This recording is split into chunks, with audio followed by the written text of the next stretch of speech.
I was asking them about, why not move away or, change your life around, change location. A mother who lived through 8 gunshots, a son she couldn't protect, and a courtroom packed with men bold enough to lock eyes with her like they had no fear. When Sonique Mays stepped into that Tampa courtroom, the energy felt different. Heavy, tense, almost unreal, like something serious was about to unfold. Let's break down what really happened when Foolio's mother came face to face with the men accused of taking her son's life. Because this wasn't just another court day, this was personal on a whole different level. Picture this clearly. A woman who already survived pain most people wouldn't last a second through, sitting in a Hillsborough County courtroom, staring straight at the men she believes ended her son's life, not backing down one bit. They looked at her like she owed them something, like they had the nerve to challenge her presence, and that alone made the whole room feel off. That's the moment. That's the tension everyone could feel. Sonique Mays is not your typical grieving mother, not even close.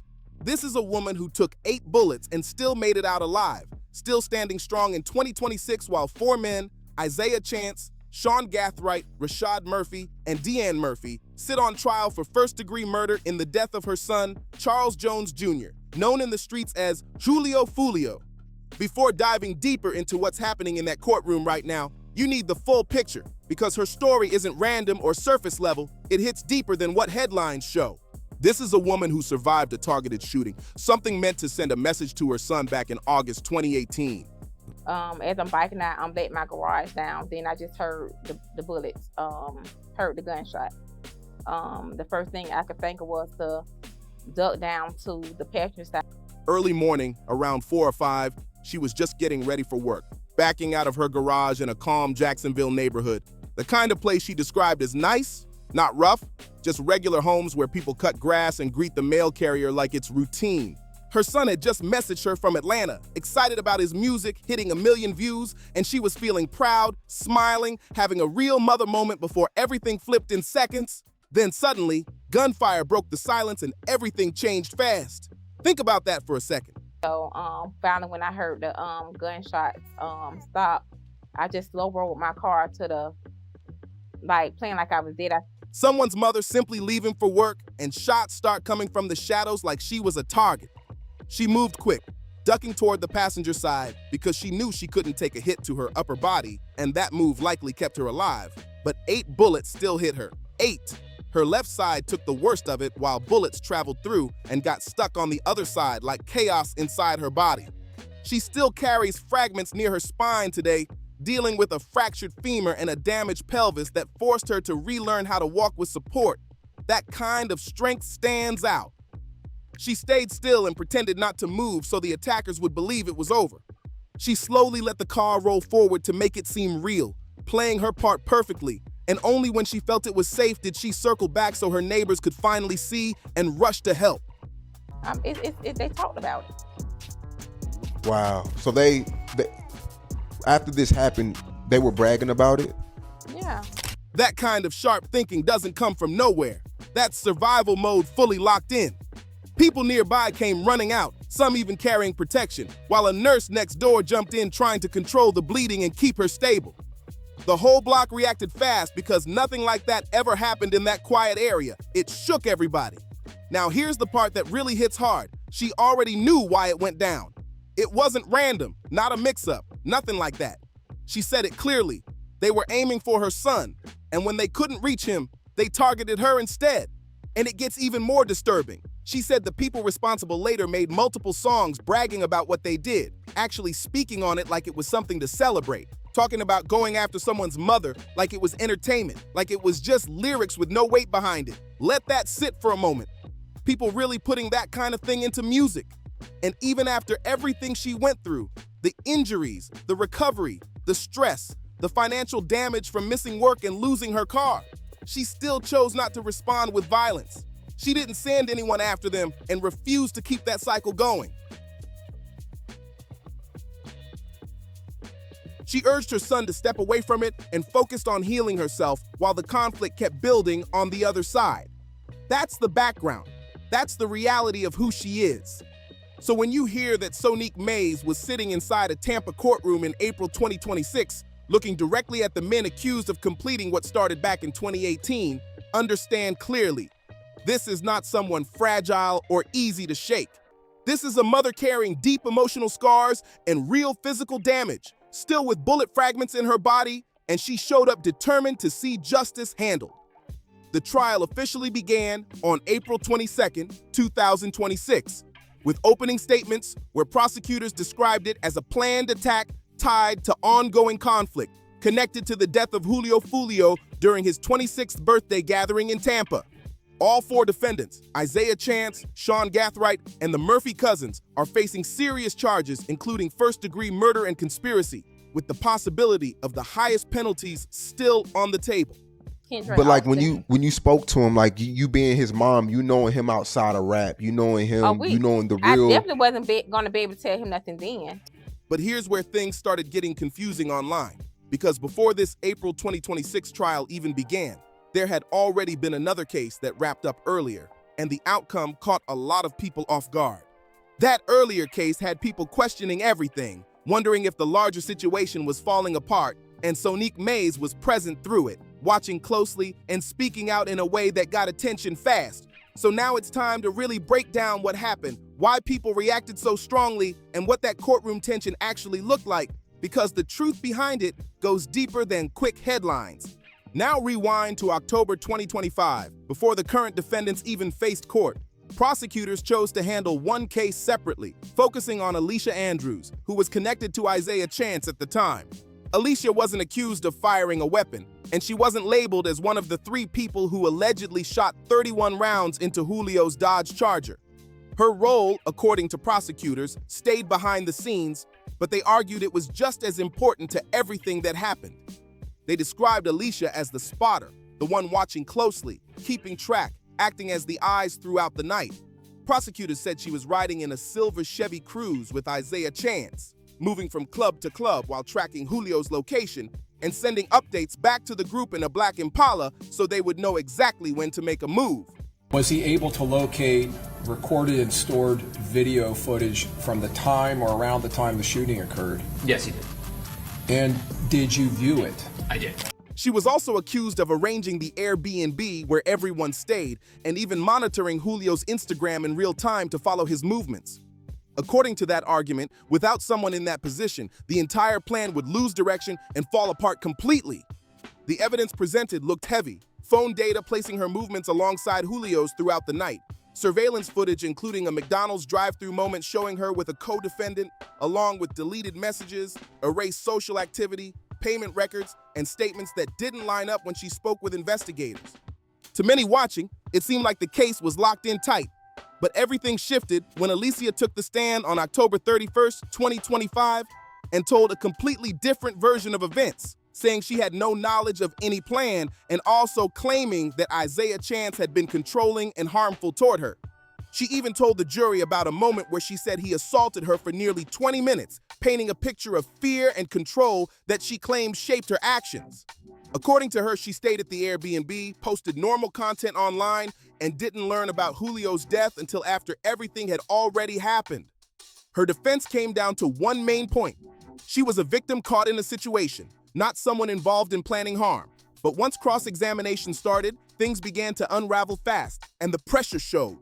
Prosecutors challenged her statements hard, pointing out contradictions about who was actually present at certain places, questioning what she described as a reconciliation trip, and exposing multiple details that didn't line up with the evidence presented. It started to look like her story had too many gaps to hold up under serious scrutiny.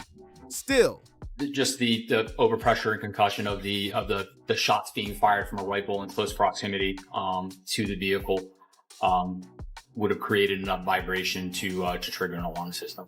Juries don't always move the way people expect, and what happened next caught many off guard. On October 31st, 2025, the verdict came in, and it wasn't as straightforward as people thought it would be. The jury found Alicia Andrews guilty of manslaughter, which is a lesser charge, but cleared her of first-degree murder and conspiracy to commit murder. That means the most serious charges, the ones that could have kept her locked away for life, did not stick. From a legal angle, she was still convicted and remains in custody facing significant time. But from Sonique May's perspective, that outcome felt deeply unfair, especially since prosecutors had pushed for the higher charges based on how they viewed the case. Prosecutors argued that Alicia played a key role in something planned out, a targeted attack on her son that didn't just happen by chance. But the jury didn't fully agree with that version and instead landed on a lesser charge, basically saying it didn't rise to that level in their eyes. For many people watching, especially the victim's family, that decision felt like she avoided being held accountable for the most serious parts of the case. That's why the word acquitted started showing up in headlines, even though technically she was still convicted of manslaughter. Because when you look at it, she wasn't found responsible for planning it, and she wasn't convicted of being part of a coordinated act. And that's what hit the hardest for a mother who lost her son in a violent situation outside a hotel. Sonique Mays was present throughout that entire trial, and she made it clear how she felt every step of the way. She showed up to hearings, spoke in interviews, posted her thoughts online, and even addressed local media directly about her frustration with the outcome and how the defense presented their case. She didn't hold back. Calling out the legal teams, pushing for full accountability, and speaking openly about the pain of losing her only son. Videos of her reaction spread quickly online, gaining attention across platforms. Some clips were framed in different ways, showing her emotional responses, her speaking out strongly, and moments where she directly reacted to what was happening in court, which kept the conversation intense everywhere people were watching. But let's keep it real about those videos, because a lot of what people saw online was exaggerated for attention. Sonique didn't jump over any tables, didn't throw anything, and there was no wild fight breaking out in that courtroom. What she actually did was speak out loudly and consistently, using every platform she had, from Instagram to local news interviews to podcasts, making it very clear she was not satisfied with how things turned out. And truthfully, the courtroom during the Andrews trial already had tension before any verdict was even announced. I know I don't want to be ducking and dodging it. Oh, who this is, or who that is right there. I can't even. That's not no way to live.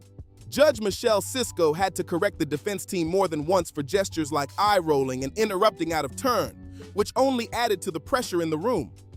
There were also accusations flying about possible secret recordings and photos being taken by the defense, which created even more drama.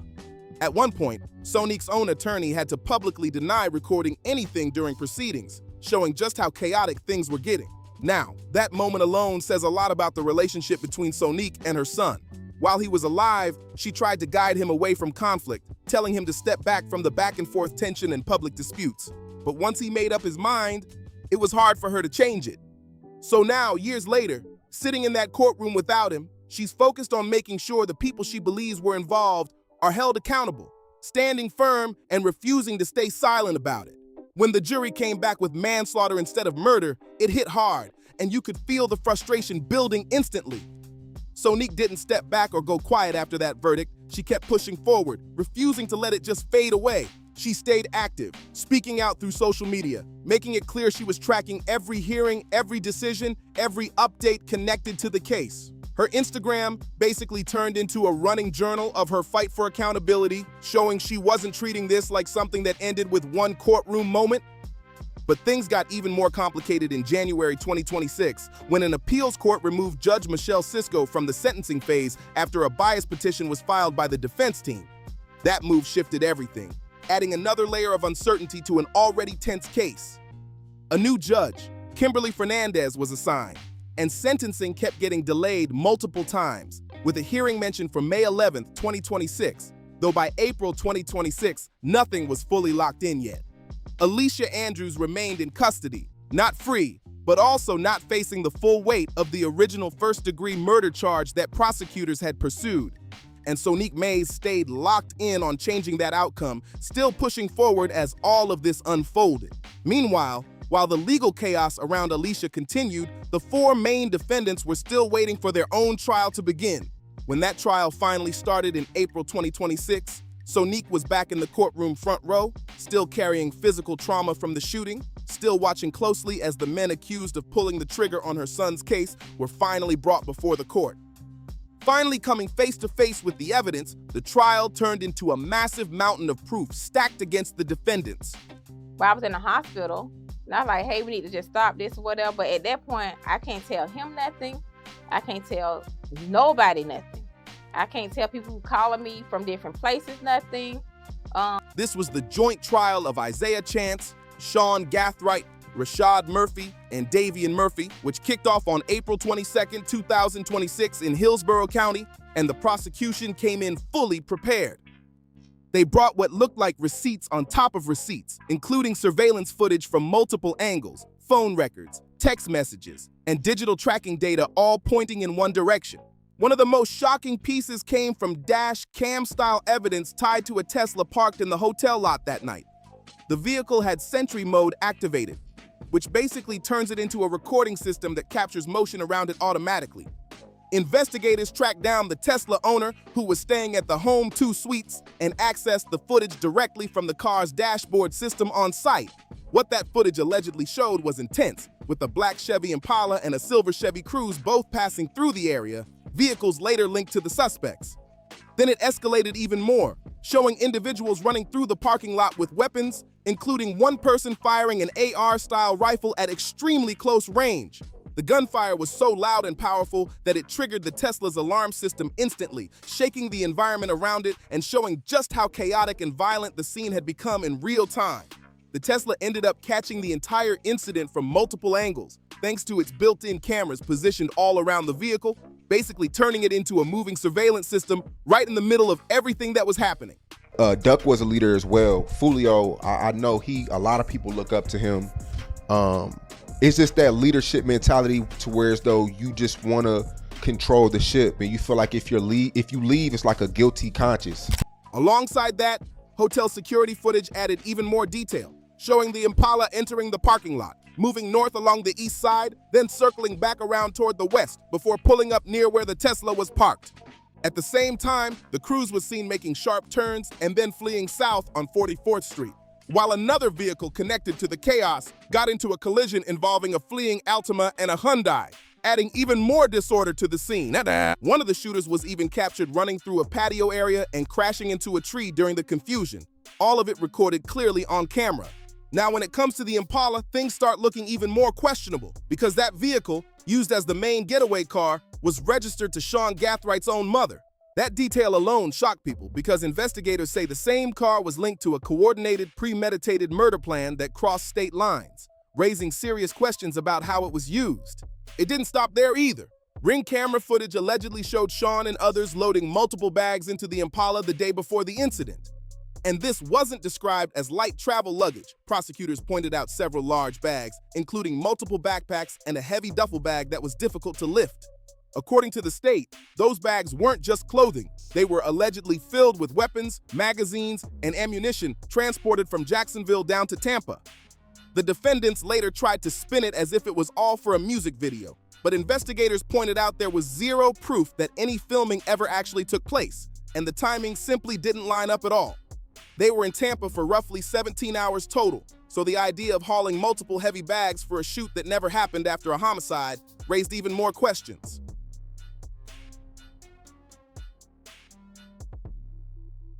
After the incident, Sean Gathright was seen driving the same Impala, which prosecutors described as the assault vehicle, straight to his grandmother's home in Auburndale, Polk County, where he switched cars. His grandmother later handed over surveillance footage to law enforcement, and on that recording, Sean is seen wiping down the Impala like he's trying to erase every trace of what happened, almost methodical in his movements. After that, he got into her Toyota 4Runner and headed out to Orlando the very same night, continuing his movements like nothing had happened.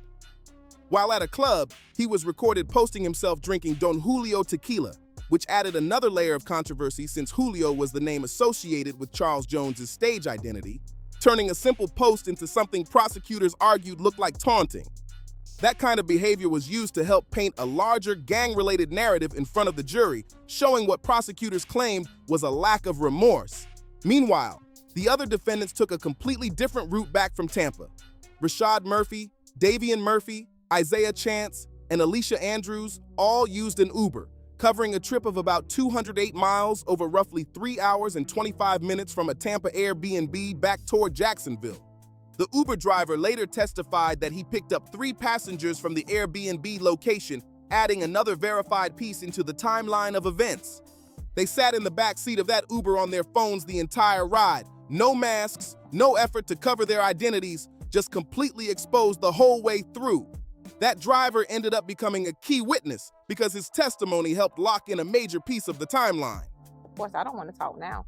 But you want to talk to me now because you think we have something in common because both of our boys are dead. We don't have anything in common. Now shifting to how Sean Gathright was eventually located, a few days after the shooting, Jacksonville Sheriff's Office pulled over his grandmother's Toyota 4Runner for a traffic stop tied to a minor violation and the smell of marijuana. Once they searched the vehicle, things escalated fast.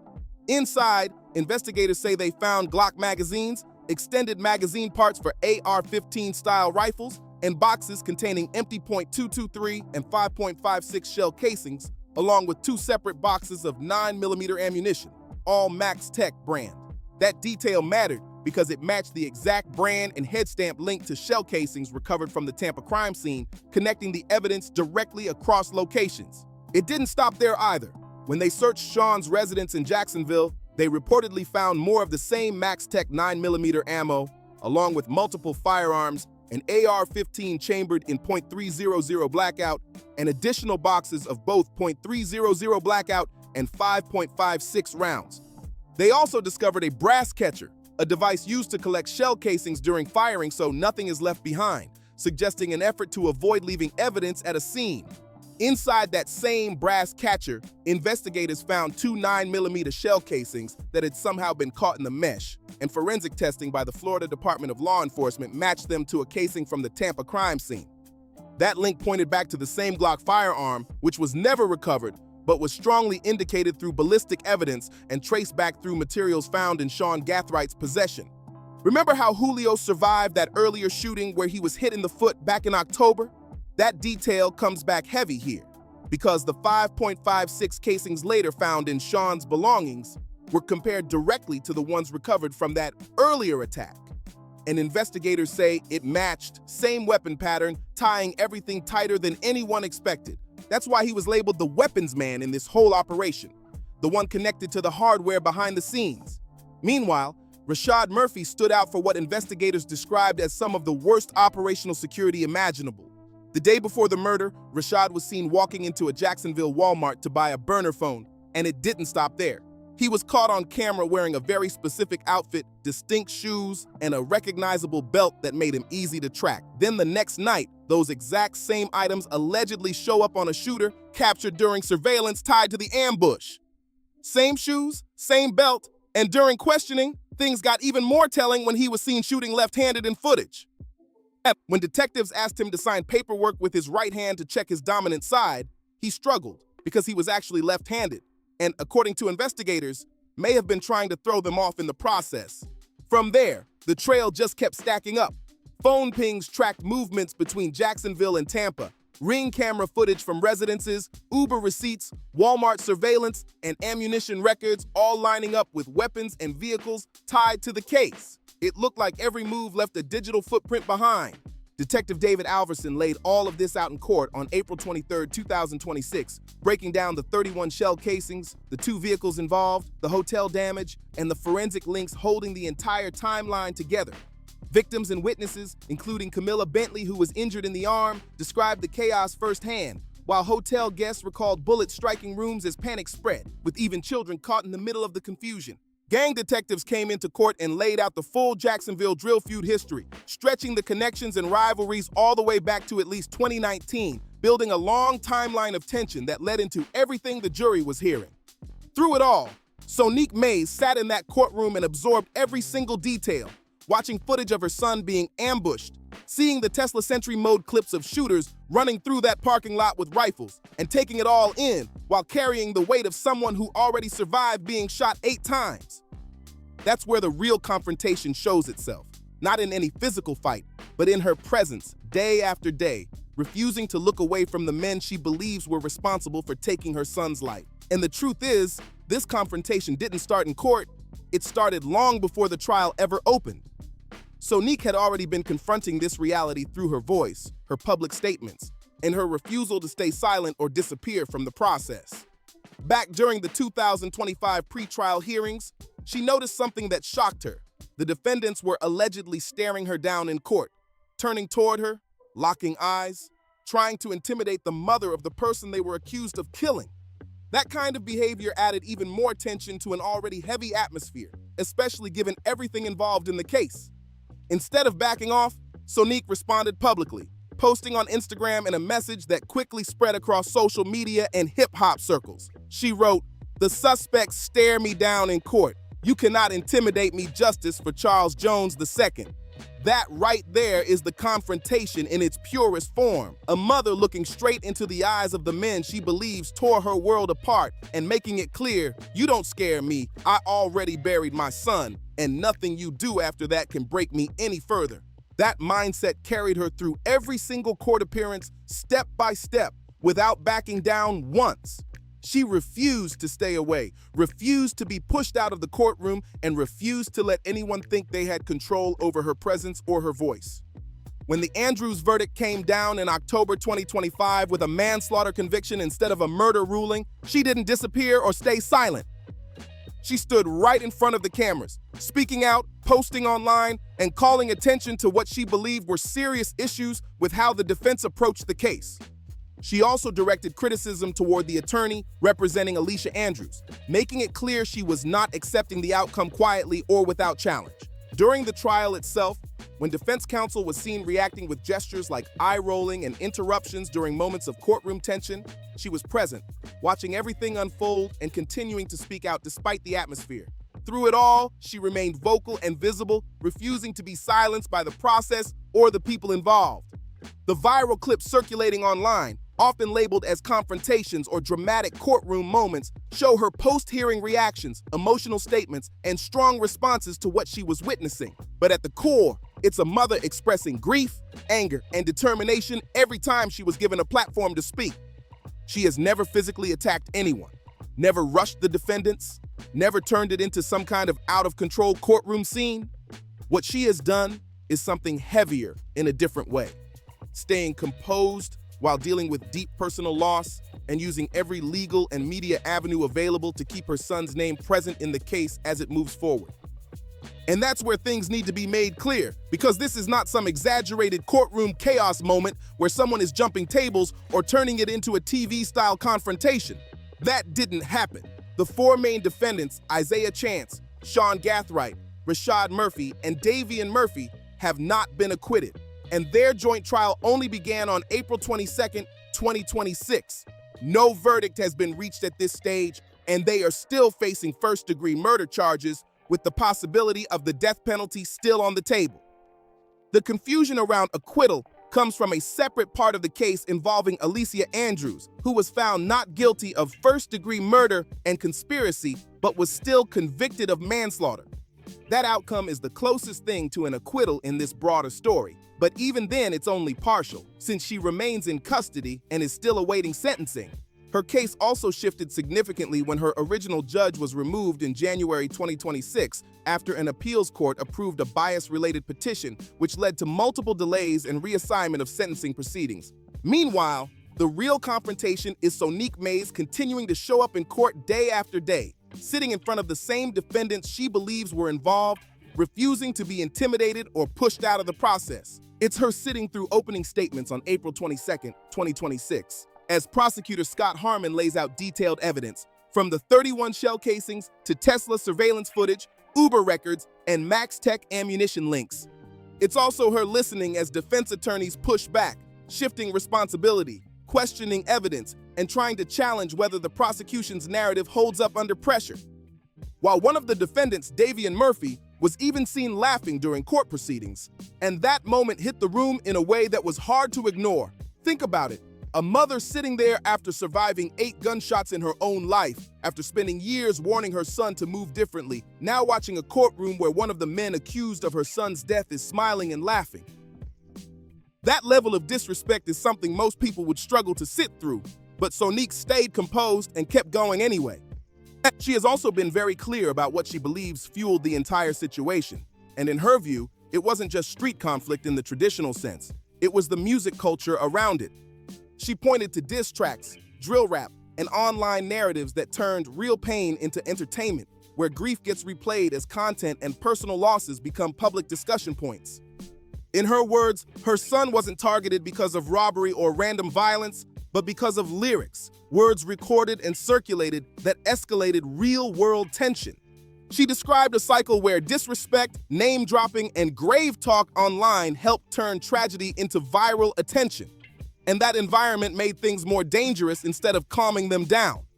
From her perspective, once things reached that level, reason stopped working across the board, not just with her son, but with everyone involved, including opposing sides and other families caught in the middle. She even shared that she once tried to encourage peace, connecting with another mother on the opposite side of the conflict while she was recovering in the hospital, and they initially agreed to stay out of their children's disputes. But that connection didn't last, as she later said that the other mother's children influenced her to cut ties, and she did. Then, after Julio's death, that same mother reportedly tried to reconnect, adding another emotional layer to an already complicated and painful situation. That's the real pain in all of this, summed up in one line. Everybody shows up for the funeral, but nobody steps up to stop it before it happens. Since her son's passing, she's been working on a documentary about his life, staying active on Instagram, posting updates, and demanding justice every step of the way. She has positioned herself as both a grieving mother and a voice pushing for accountability. The ongoing April 2026 trial is the biggest test of her patience yet, because this case could actually end in death sentences for the men accused of taking her only son's life. Real consequences hit the table here, the kind of outcome Alicia Andrews largely avoided. The prosecution's opening statements laid out a devastating case for the jury. They showed early morning texts from Rashad Murphy to Sean Gathright about keeping someone in a good headspace. They also played surveillance footage of the shooting, showing phones pinging across Tampa in real time, tracking Julio from Teaser's Gentlemen's Club to Players Club, then to Truth 18, finally ending at the home 2 suites where the ambush allegedly went down at around 4:38 in the morning, all tying back into the gang rivalry. The text threads also included a June 6th exchange where Chance allegedly taunted Julio about his previously injured foot. The prosecution even brought up how Julio had been posting his location on Instagram throughout the night, which they argued made it easier for the defendants to track his movements in real time. That detail adds another layer of painful irony to the case. Sonique had reportedly warned her son multiple times to be more careful, to leave Jacksonville, and to stop sharing his location so openly. But according to her, he didn't take that advice seriously. She described him as having a strong leadership mindset and loyalty to his city and crew, something she even compared to artists like FBG Duck, showing how deeply rooted that mentality was in his decisions. So when people see clips of Sonique in court or speaking afterward, it's important to understand the full picture behind those moments. This is a woman who carries bullet fragments in her spine from a 2018 ambush that she believes was tied to her son's music and reputation. This is a woman who buried her son in 2024 after years of escalating tension. This is also someone who sat through an entire trial in 2025 watching a co-defendant associated with her son's case avoid the most serious charges. Now in April 2026, she is sitting through another major trial where 4 defendants are facing the possibility of the harshest penalties under the law for what they are accused of doing to her family. Every courtroom appearance, every media interview, every Instagram post reflects that ongoing confrontation, not a single moment, but a continuous fight for recognition and accountability. While headlines sometimes reduce it to dramatic courtroom moments, the reality is more layered and more emotionally heavy. And so far, only one defendant in the broader case has even come close to being cleared of the most serious charges, leaving the rest of the legal battle still unfolding. And that was Alicia Andrews, who still ended up convicted of manslaughter even after everything was argued in court. The 4 men accused of actually killing Julio are still deep in the middle of their trial, with everything still unfolding day by day. With the prosecution stacking evidence so heavily, it's starting to look like a very tough road ahead for the defense. Sonique Mays is not the type of mother to be loud or aggressive in a courtroom. She's the type who shows up, sits right in the front row, locks eyes with every defendant without flinching, and keeps pushing forward through every legal channel available. That's the real confrontation, and it's been building all the way up until verdicts come down in this current trial, likely in the coming weeks. She's going to keep doing exactly what she's done since August 2018, when those first bullets changed her life forever. She's going to survive. She's going to speak, and she's going to make sure her son's name is never erased from this story.